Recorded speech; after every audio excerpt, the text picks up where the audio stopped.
So mga tol, matapos pong lumapag po ang ating pambansang kamao Manny Pacquiao kahapon sa US, ay agad pong sinalubong po sa mga sikat po na vlogger po sa USA. Ay agad pong in-interview po ang ating pambansang kamao Manny Pacquiao dahil po sa paparating po na bigating laban versus sa current WBC welterweight world champion Mario Barrios. At nagsalita din ang trainer po ni Manny Pacquiao, itong si Boboy Fernandez. Banat ni Boboy Fernandez mga tol, ay paghahandaan daw ng husto ang laban po nila ni Manny Pacquiao versus Mario Barrios. Dahil po ay hindi po daw pipitsugin itong si Mario Barrios dahil ay malakas daw itong si Mario Barrios mga tol. Sa ngayon ay nag-iinsayo na po ang pambansang kamao Manny Pacquiao sa wildcard boxing gym kay Freddie Roach. At nagkita na rin sila ni Freddie Roach dahil po dyan mga tol ay ito po ang trainer po ni Manny Pacquiao noon. Ay sa ngayon ay kasama pa rin nila itong si Freddie Roach. Bukod dyan ay nag-iinsayo na rin sila si Freddie Roach at Manny Pacquiao. At sinubukan nga ni Freddie Roach po ng sinampal ang mukha po ni Manny Pacquiao mga tol.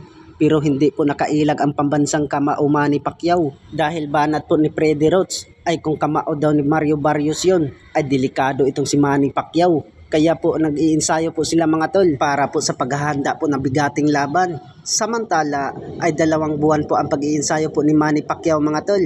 Dahil po ay sa July 19 po ang laban nila ni Mario Barrios. Bukod dyan ay banat po ni Boboy Fernandez mga tol, ay si Manny Pacquiao lang daw po ang nag-iisang 8 Division World Champion. Wala nang iba. At marami ding nagsasabi mga tol kay Boboy Fernandez na makakaya kaya ni Naoya Inoue na lamangan itong si Manny Pacquiao na naging 8 Division World Champion. Sagot ni Boboy Fernandez mga tol, ay tingnan lang po natin kung makakaya daw ni Naoya Inoue.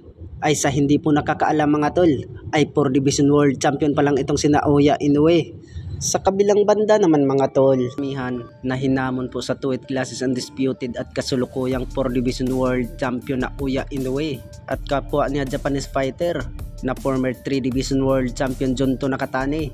Natatandaan din natin mga tol na may event po sa Japan at nagharap po ang dalawa na gustong maglaban daw sila. At kung sakali ay aakyat po ng Super Bantamweight Division itong si Junto Nakatani mga tol. Dahil po ay sa Bantamweight Division pa po lumalaban itong si Junto Nakatani. Ay bumanat po ang trainer po ni Junto Nakatani mga tol, itong si Rody Hernandez, ay kung sila daw po ang masusunod ay gusto na nilang labanan itong si Naoya Inoue ngayon. Dahil po ay sa susunod na taon mga tol, dahil ay may edad na din itong si Naoya Inoue, baka magdadahilan daw pag matalo siya kay Junto Nakatani dahil sabihin daw matanda na daw siya. Bukod dyan ay hindi naman natutuwa itong si Naoya Inoue sa mga banat po sa kampo po ni Junto Nakatani. Ay hindi daw siya magdadahilan mga tol dahil po ay sanay na daw sa mga banat na ganyan. Kagaya na lang dyan mga tol nung nilabanan daw niya ang Unified Super Bantamweight World Champion na si Stephen Fulton, kung saan lang daw niya dinurog ng walang kahirap-hirap. Bukod dyan ay banat po ng karamihan mga tol ay talagang mahihirapan daw itong si Naoya Inoue kay Junto Nakatani. Ay alam po ng karamihan na may lakas talaga itong si Junto Nakatani.